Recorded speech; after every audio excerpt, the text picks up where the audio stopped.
You know, a lot of people talk about hip hop and rap as if it's the same thing. And this is the beginning of a real hip hop education. There are universities that are teaching hip hop all over the country, really all over the world. Hip hop is being taught, hip hop courses, classes. You guys got one here. One of the things that makes your course authentic is when you leap off of the book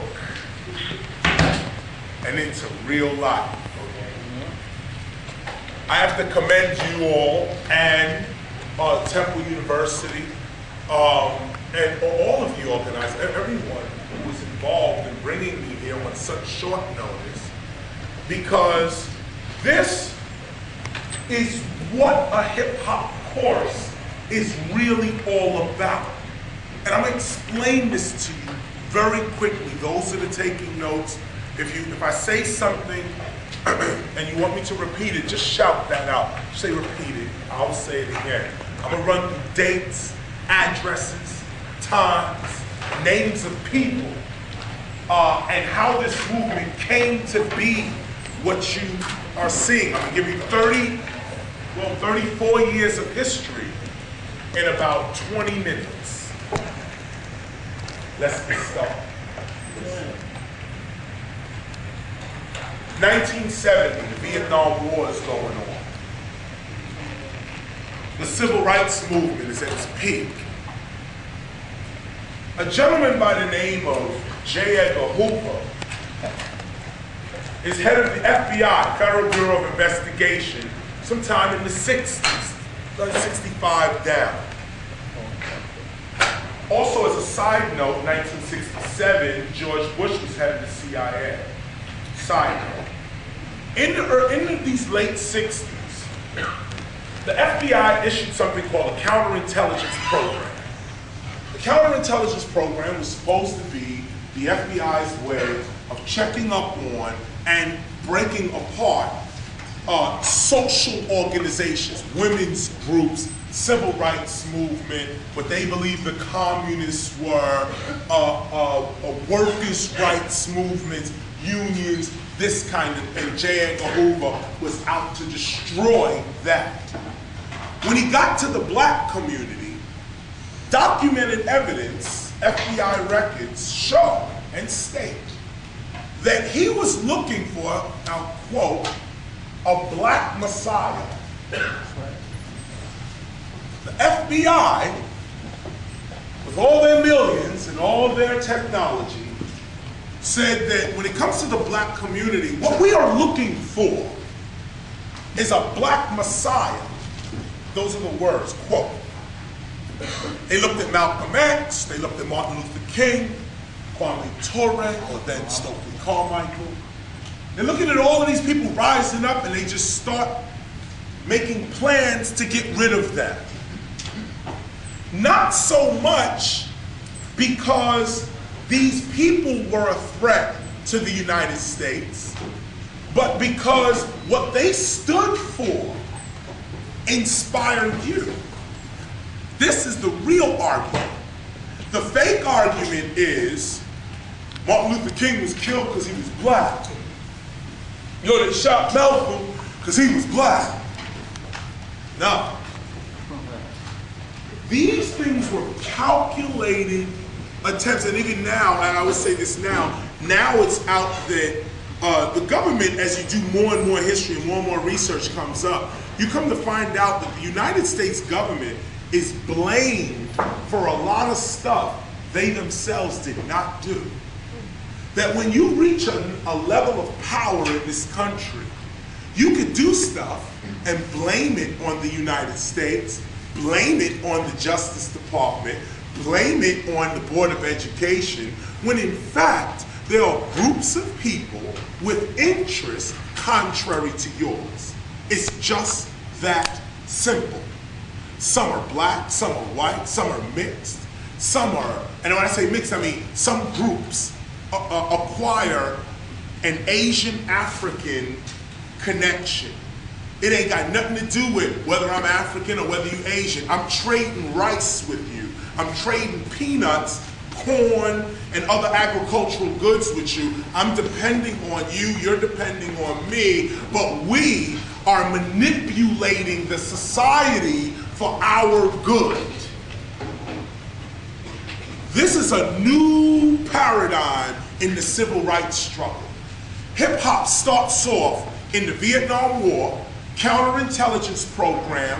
They're trying to get rid of our mothers and fathers. We're born in that. This is where we start, right here. We're born in that. Our whole generation was labeled X.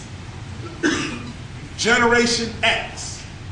The whole generation is X because we were doomed. 1970, heroin is on the streets everywhere. There's a scene in the Mario Van Peebles movie, Black Panther, where they actually show this documented fact that happened. They actually acted out. There was a scene where the mafia and the FBI gets together to discuss how they're going to put heroin in the black community. You should rent Black Panther, continue your hip hop studies. But anyway, this was real. The government, working on behalf of other organizations, or working with other organizations, not about working with other organizations, launched a program to stop a certain intelligence happening, a certain happening already going on in the American societies. The problem was their own shortcomings of racism and sexism. Sexism hit them first. The plan was to get rid of all the men, assuming that women had no power and that without a man they would crumble. Hip hop has defied that law. We don't even discuss it no more. It's an old argument. If you're a single parent, now it don't mean nothing. Now, it's actually better to be a single parent. There are more resources in society for the single parent today than there are for the family. Back in the 50s and 60s, to be a single parent was a scourge. You was looked down upon. Well, you had sex out of marriage or wedlock. Where's your man? Where's your wife? Or where's your companion? People looked at you and judged you based on this. After the Vietnam War, the heroin epidemic, counterintelligence program, most of the men are wiped out of the society. We, early hip hop, are born. I was born 65. I was part of that clique that grew up when we was in 1972. I'm in the Bronx at this place called 1520 Sedgwick Avenue. This is the birthplace of hip hop. 1520 Sedgwick Avenue. A guy named Cool DJ Herc used to play in 1500 Sedgwick Avenue in the Bronx. There was a park next to that building. And actually, we really lived in 1600. But everybody from 1600 and 1520 played, stayed over everybody's houses, that and the other. There was a great relationship between these two projects. And there was a park in the middle of that called Cedar Park. 1972, heroin is all up in this park. Fiends are nodding. The hot record was James Brown, Get On the Good Foot.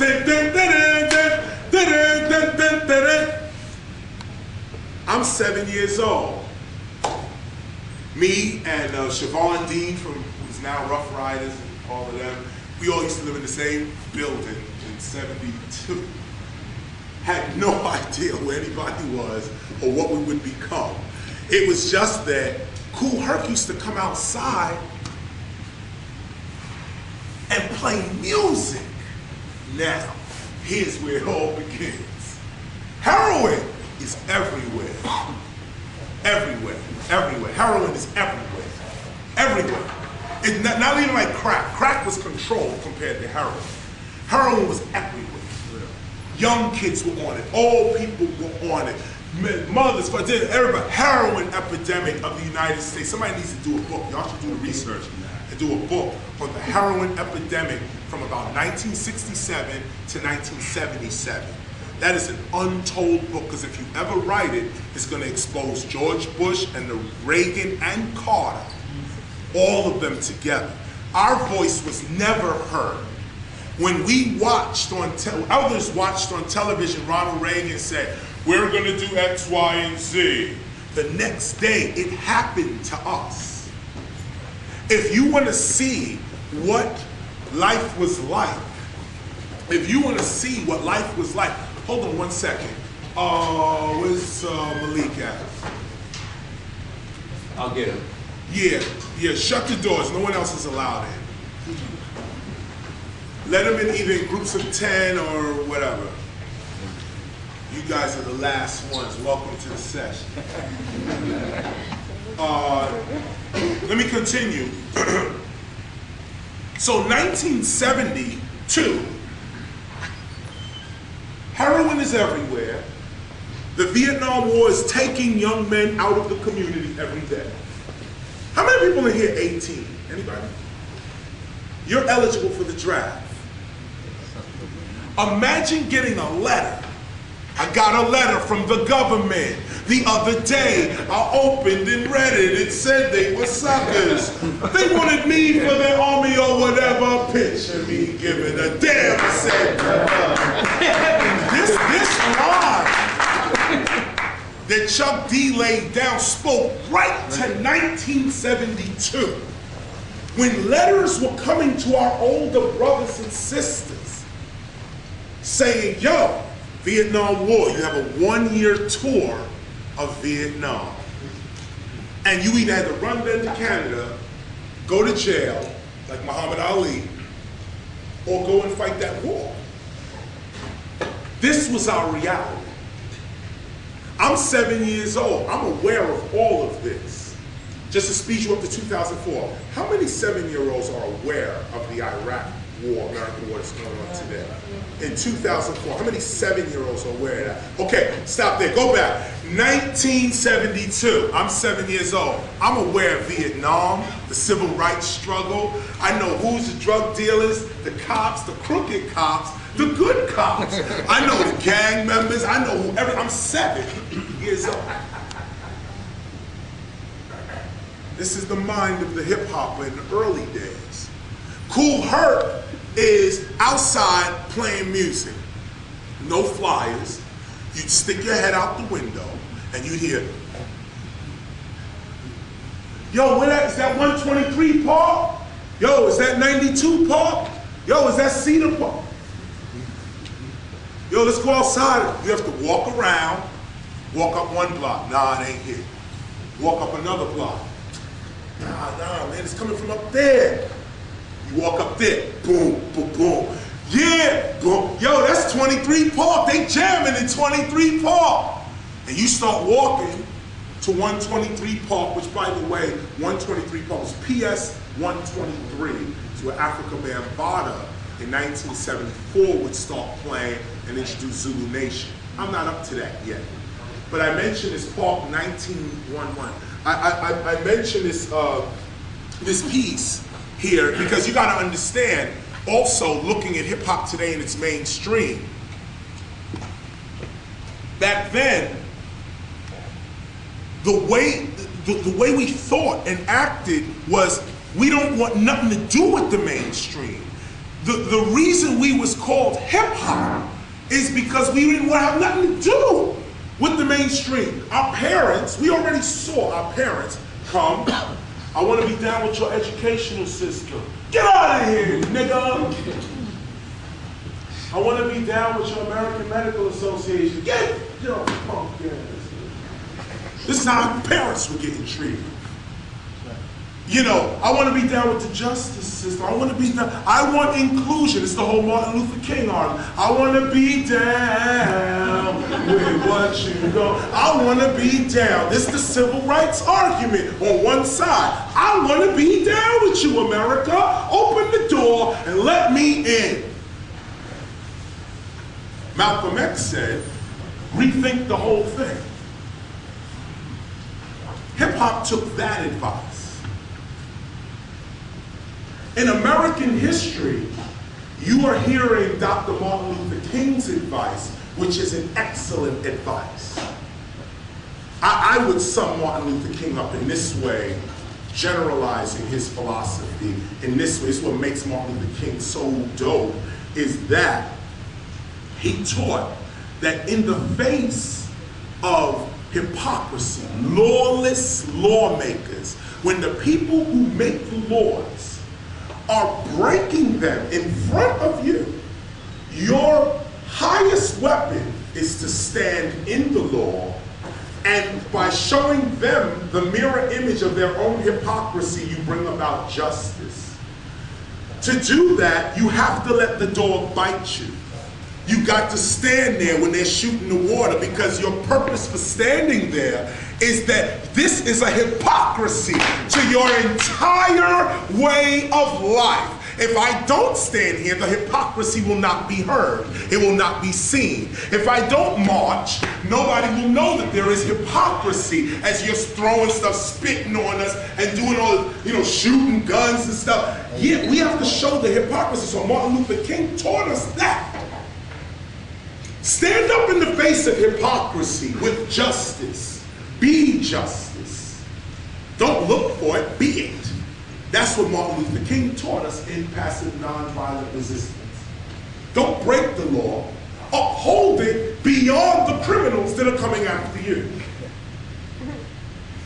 Martin Luther King was dope. Can't front on him. We just didn't take his advice. Malcolm X said tear this whole thing down. Nothing here works. The only solution is separation. That's it. If Malcolm X was here today, I guarantee he would have a problem with this whole reparations argument that we are having as an African community. If you really read Malcolm X and his thoughts on self-determination, self-evidence, that kind of stuff, what black people should be doing within and for themselves, we contradicting that. What we still doing is, I want to be down. I want what you got. Everything the white man get, we want. Every validation the white man aspires to, we want. And that's some controversial talk, I'm telling you for real. But hip hop didn't go there. 1972, we said, you keep your mainstream. Keep it, we don't want it. We tried to get in your dance schools. You dissed us and dissed our parents. Now we create and break it. And now none of your dance schools can make money unless you have breaking in it. This is what we knew in 72. Don't think hip hop is a mistake. Every step of the way we were thinking.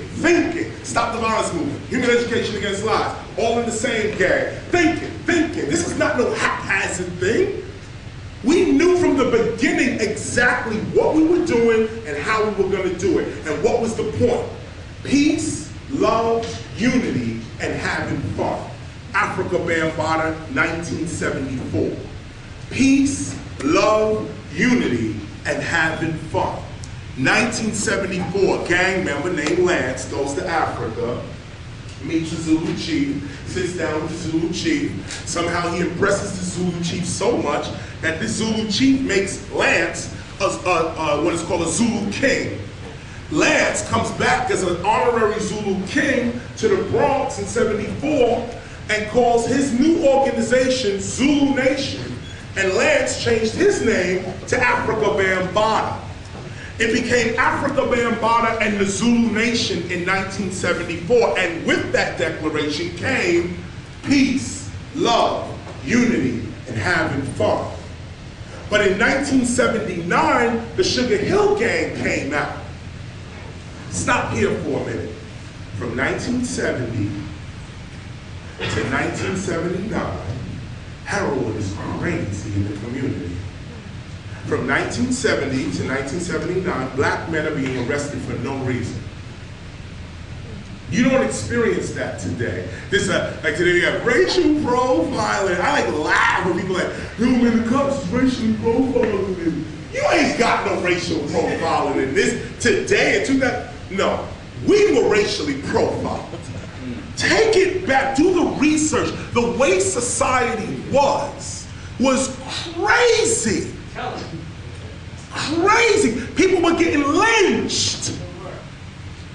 In 1970, the Ku Klux Klan was still marching. In 1976, 77. Our parents were either warriors or cowards. There was only two parents we had. Warriors, and there were many of them. And there was cowards. And there was many of them. Some of them still around. Some of them steamrolled your CDs a few years ago. Said gangster rap was detrimental to our children's development. Them same people that fronted in the 60s. When Dr. Martin Luther King took a bullet, Jesse Jackson was nowhere to be found. Now, I'm not saying nothing. I'm not saying nothing. Come here, listen to me on this point. But this is hip hop. And let me take you to this level. Here's the history right here. Kool Herc saves us from heroin, the Vietnam War, our dads are gone. The United States government slips, thinking that if you kill the man, the woman got no power. Women raised us. Most hip hoppers from my generation are raised by single moms. That gave us a whole different psychology. First of all, we had that feminine creative energy as men. Other men were playing with G.I. Joe. G.I. Joe, macho, I wear blue, not pink. Hip hop, raised by a single female, took on feminine psychological traits. Something that this country has downplayed since its inception. Everything is masculine and everything is analytical in its masculinity. Creativity is a feminine attribute of the mind. Creativity. See, the plan backfired. They took away the analytical identity of us. The black male's intellectual identity was taken away in the 70s through the image of the father. The mother was all that was left. And she gave us intelligence and creativity. We used the creativity to say, you know what, you dissed my moms, I don't even want to be part of you. I see capoeira martial arts and I see James Brown. I'm going to combine that and I'm going to become what is called a B-boy, a B-girl. I'm going to combine capoeira martial arts with James Brown and create breakdancing. I'm going to take the hieroglyphics, the concept of Egyptian hieroglyphics, and the concept of cave art that appeared some 20,000 years ago in northern and southern Africa. I'm going to take that concept and I'm going to put it all over the streets that I live on. It's called graffiti art. I'm going to express my intelligence, whether you tell me I can or not. I'm going to dress the way I want to dress, whether you tell me I can or not. I'm going to be me, whether you tell me I can or not. Our parents, most of them, were waiting to be told they can do this, they can do that, it's okay to do this, it's okay to do that. You know what that argument is? She's the first black woman to win or something. That stupid talk. Oh, you so articulate. That. Waiting for someone to validate you, for you to say, now I exist. Most college students, you guys go through this all the time with validation, as opposed to validating yourselves.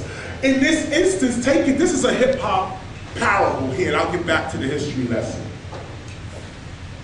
This year when you go to your graduation, or whenever you get to your graduation, whenever you get to your graduation and you pick up your receipt, I mean your degree,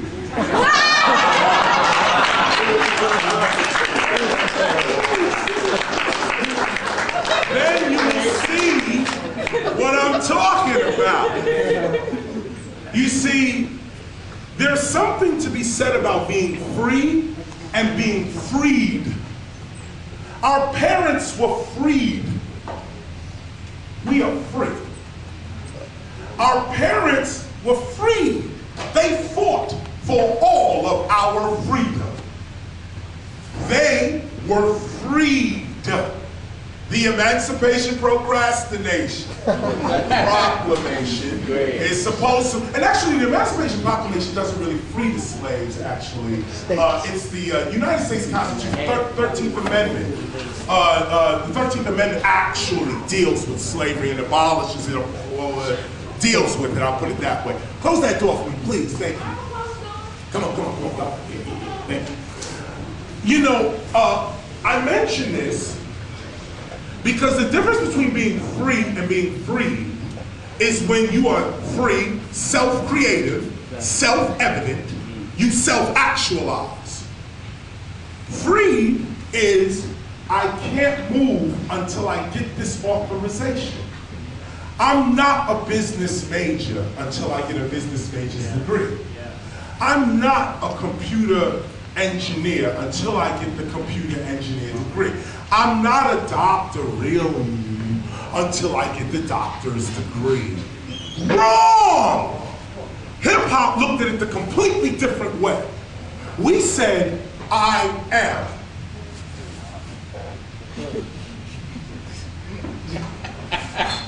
Said, I am.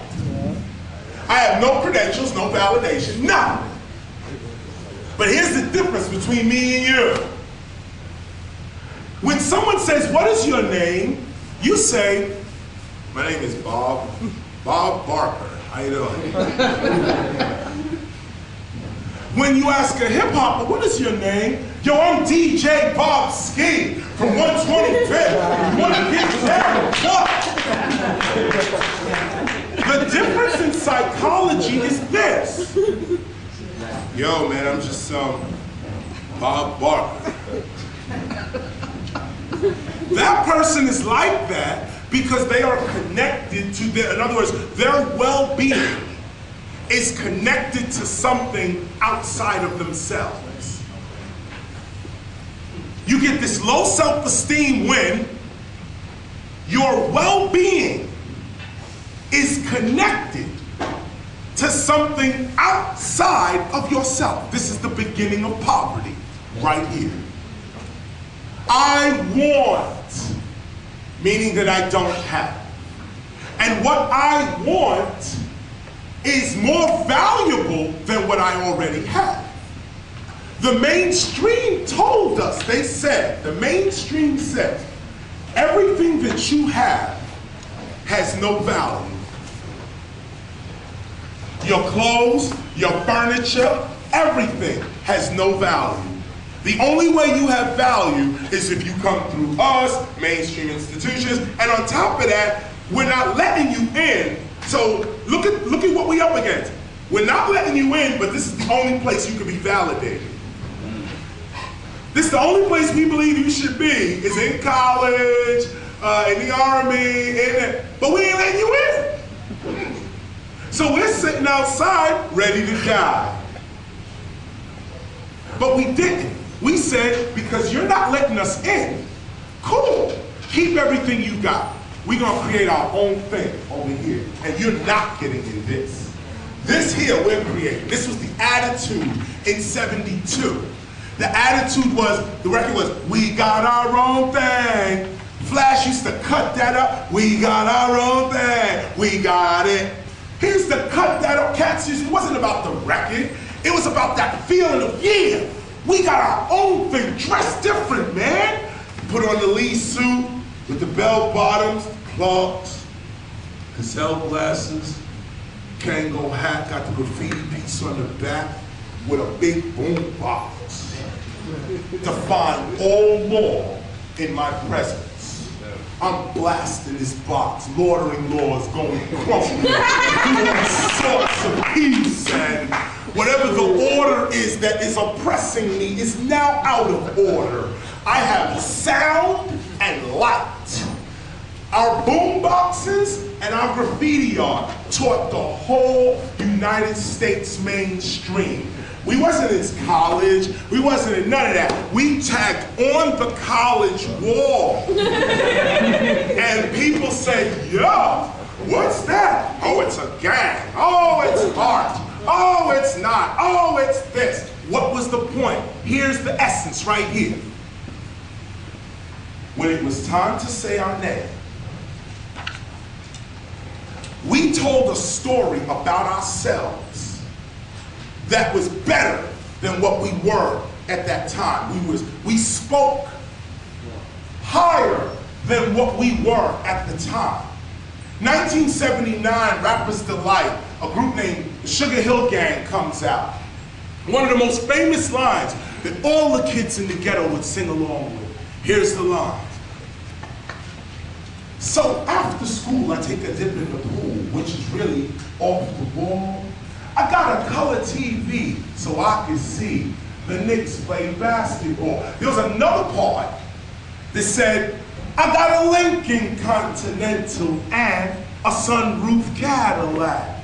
And then, so after school, I take a dip. They didn't have none of this. The people listening to that didn't have none of this. But this was the essence of hip hop. When I say I have nothing, legally, I have nothing. But I got a rag. I got a handkerchief, a rag, dirty rag. This rag costs 10 cents to make a rag. I could go to Prada, because that's the validation, and buy a rag from Prada. And because I spend $400 on a rag on my head, I have been validated by Prada. What we did was we said, give me this rag that you just wiped the furniture off with and the dishes in the car. Let me put that on my head. On the head of a man or woman that believes in themselves, a worthless rag becomes a $10 million fashion item. The rags that we wear on our heads, the handkerchiefs that we got on our heads, that's a $10 million business. When that started, those handkerchiefs were given away for free. You can't get those handkerchiefs for free today. We used to get them for free. They were so common and just useless. It's like hip hop saying, we're gonna put rolls of toilet tissue on our wrists, and that's gonna be the new thing. And because we walk around like, yeah, son, I got, yo, the roll of toilet tissue on the wrist. Yo, I got the clean one. What you got, man?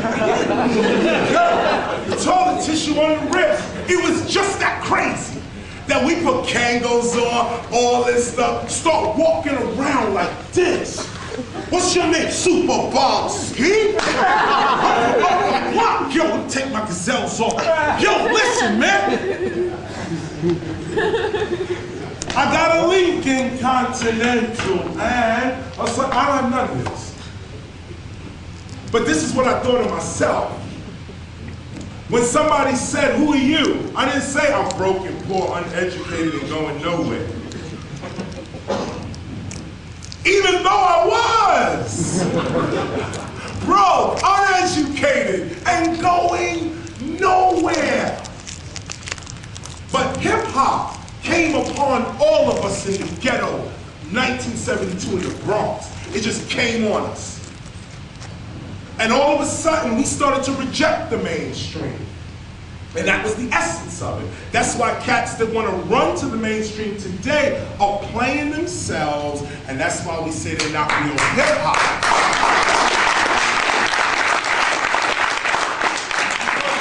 The original essence and concept of hip-hop was create the parallel create an entirely different community. We ain't hung up with racism, sexism, whether you're gay or straight, rich or poor, Jew, Christian, Muslim. Hip-hop ain't got them problems. And this is what Africa Bambaataa was dealing with. He put a record out in '82 called Planet Rock. Excuse me, teacher. Yes. Yes, indeed.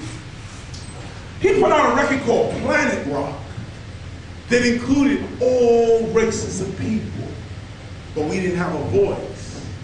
Today they try to tell you that hip-hop is an African-American thing. It's not, in its essence. Africans, of course, we are the antenna to the universe, can't front on that. However, when you discuss hip-hop for real as a cultural movement, I invite you guys to watch movies like Wild Style, like Style Wars, the graffiti art documentary Style Wars. Style Wars, by the way, is a graffiti art documentary that shows, it's our only documentation of white youth participating in hip-hop in a serious way in the mid-'80s. Because people believe today hip-hop is just a black thing and a black male thing, and all we doing is ducking and pimping and hollering and talking about women and this, that, and the other. And to be honest with you, black women don't even buy rap music, to be honest with you. It's white women and white men, young white men, and some artists get a predominantly of white women that buy rap music product, the mainstream rap music product you see on the television today and on radio. And the struggle within hip hop, even today as a movement, is that what you see on television and radio does not represent the totality of us. We're not gonna front. We more thugged out than your president, George Bush. But I will say this, that there is a balance to how we present ourselves from day one. We was always beyond race. Because like I pointed out at the beginning, here's the new problem. Most of our parents were against us. Imagine being black in the 70s, and before you even get out the door, your father or your mother or just your mother is on your back. Turn that noise off. Don't be writing on my furniture. Don't be.